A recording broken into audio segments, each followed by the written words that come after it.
What's up, everybody? Welcome back to another Marvel Snap video. And yes, sound the alarm. It's happening.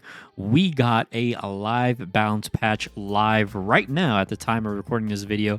And we got the patch notes right here. I'm going to go through them, read through them real quick, kind of give my thoughts and opinions on everything. And yeah, let's get into it together. I kind of skimmed through the notes a little bit, but I didn't read all the fine details. So that's what I'm going to try and do here with you guys. So let's get into it.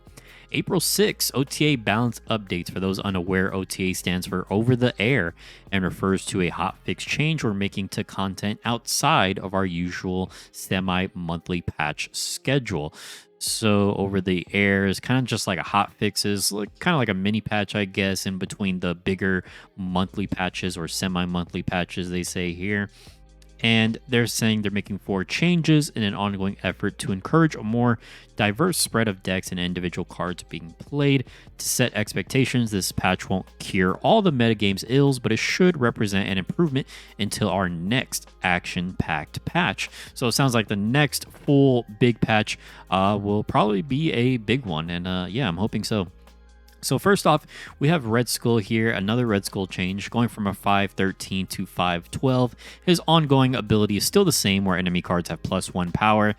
And I read this and I was upset at first, but I read their explanation and it does make sense. And I was actually kind of glad with what they say here. So what they say here is things settled into an improved metagame, but decks based around Shuri and Taskmaster were still too strong for their liking. And they say, we recognize Shuri is clearly the true offender here, and we have a balance change for Shuri ready. This makes me very happy because, you know, I've been saying that Shuri is the problem. It's not Red Skull, it's not Taskmaster. Although those are good cards, they weren't really played that much before Shuri came out. And yeah, Shuri is the problem. So they do recognize that Shuri is a problem, and they do have a balance patch ready. However, that change to Shuri needs a patch to be implemented. We can't make it via OTA, so this is an interim adjustment to weaken the Shuri deck just a bit more. We do expect Shuri to remain viable after this Red Skull tweak, but we don't want to drastically nerf multiple innocent cards when we have an incoming nerf to Shuri herself. So this is promising. This lets us know that they are kind of making a temporary adjustment to the Shuri deck by nerfing Red Skull a little bit more. So now he'll get doubled to 24 power instead of 26 power. And yeah, so they are actually going to rework Shuri herself in the next big patch. Once that change to Shuri is live, will we revert this or previous Red Skull changes? Maybe, but we're going to give that some time because we'd rather ensure a larger shift in the meta game. So yeah, I could maybe see them reverting some changes on Red Skull because I think Red Skull is actually a pretty cool card outside of Shuri decks. I used to use him in a zero deck with like Red Skull, Atuma, Taskmaster, things like that. So he is a cool card, but yeah, they might change him back. We'll see. And then next up we have Sunspot. Now some people, hold on, let me get George real quick. George wants to go through the patch notes with us. So Sunspot, going from a 1-1 to a 1-0, and his ability remains the same. He's just going to have 0 power. And, you know, this one, I'm not surprised that they didn't do this earlier, to be honest. I think some people were saying, like, oh, Sunspot doesn't need a nerf, like, he's fine. And I think this is justified. I think Sunspot has been the number one cost card for a while now, not including Kitty Pryde. But now after this change, Kitty Pryde might be the best 1 cost card in the game. But Sunspot has always been that dominating card. And yeah, I think he'll still see play with this change. So I think this is fine. They say Sunspot is one of the most heavily played cards in the game. The why is obvious. He's strong, he's in Series 2, and he has powerful synergies. The opportunity cost for having it in your deck is also very low, since you only have to spare 1 energy on any turn to unlock his strength floor, and the ceiling can be very high. So all of this adds up to a solid criteria for a minor nerf, creating space for less played cards to compete more often for slots in decks. Hopefully we get some more 1 cost cards that get buffed though. We were curious if nerfing She-Hulk would have any impact on Sunspot. I don't think so. We did evaluate some other changes to Sunspot, but for Series 2 cards, we want to retain the elegance of the original design, just a touch weaker as a default card in both Shuri and Thanos. This change does impact those decks a bit more than others too. So personally, I'm totally fine with this change. I think Sunspot will still see play. Now, I think there will be more options in the one cost slot. It's not always just gonna be like, okay, let me default to a Sunspot. Like, okay, well maybe I want to do Iceman, maybe I want to do Korg, but definitely still want to see some other one cost cards buff, like Hawkeye in particular. I think could use a buff. But yeah, I think it's a good change. Next up, we have Shadow King going from a 4-cost 3-power card to a 3-cost 3-power card, and his on reveal ability remains the same. Set all cards here to the original base power. Shadow King's whole purpose is to fight back against exactly the kind of thing that Shuri's doing, but this card simply released too weak to be a consideration for most decks. We recognize his status as a Series 4 card that's used to answer powerful decks rather than fuel them might limit his potential to impact the metagame. However, we're happy to just give him this boost and see where things land from there. So this, I'm pretty happy about. I don't own Shadow King myself, but Shadow King has often been regarded as one of the worst cards in the game, and I think this change helps him out a lot. I think going from a 4-cost to a 3-cost is a big change because you can play him on the last turn of the game plus like another 3-cost card. That could be big. I think he's actually gonna be pretty good in Silver Surfer decks now. Maybe now that he's a 3-cost, he has synergy with Silver Surfer. So if I unlock Shadow King, I think I'd actually be kind of happy to experiment with him. There's some really greedy decks out there, and Shadow King at a 4-cost, a 4/3 is just really awkward with Shang-Chi. It's like, well, if I have to pick between Shadow King and Shang-Chi, I'm going to pick Shang-Chi 100% of the time. But now it's like, well, hold up now. What if I put in Shadow King now? So I think Shadow King will fit good into a Silver Surfer deck. And yeah, I'm excited to try him out if I do unlock him. Next up, we have Sentry going from a 4/8 to a 4/10. However, the -8 Void is also going to a -10. They say Sentry's a card that just hasn't found a great home yet. While these number changes aren't an obviously impactful buff, it does increase the potential reward for running Sentry and the potential damage donating your Void with Viper can do. This is just a change we've been interested to try it out, so we're making it here.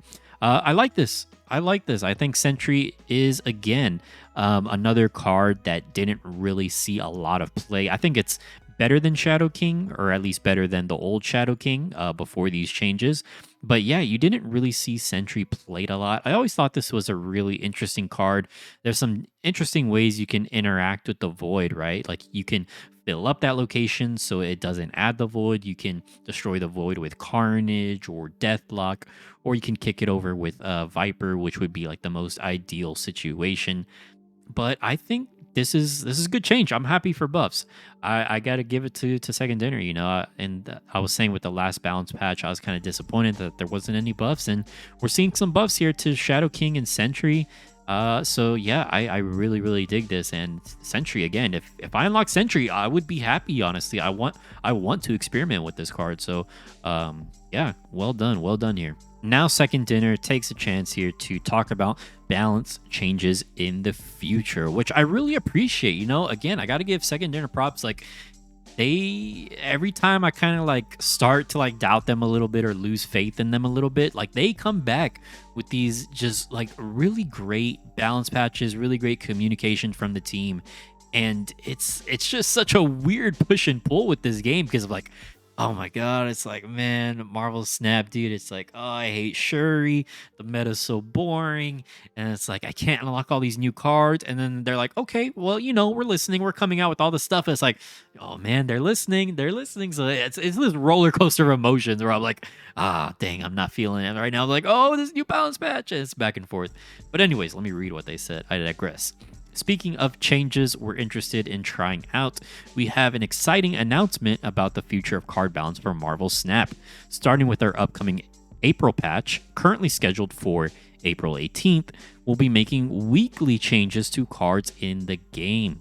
Our patch every 4 weeks will continue to release on Tuesdays and include card updates as well, but the intervening weeks will each feature changes going live on Thursdays via OTA. So, wow, that is huge. That is big. So we're basically going to be getting like mini balance patches every week. That's kind of unheard of, to be honest. Like, when I think of card games, like online card games and balance patches, usually I would say like the most frequent ones would be like once a month. Some card games would have like, balance patches once every couple months.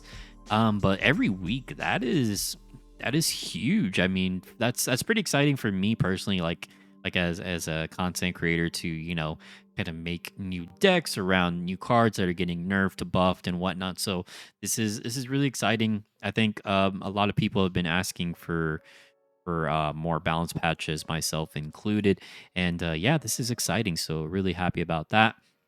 Why Thursday? Why not? Actually, Thursdays are just a good day to slide into the rest of our schedule, ensure our QA team has enough time to verify the updates, and avoid stepping on new card releases or hot and featured locations.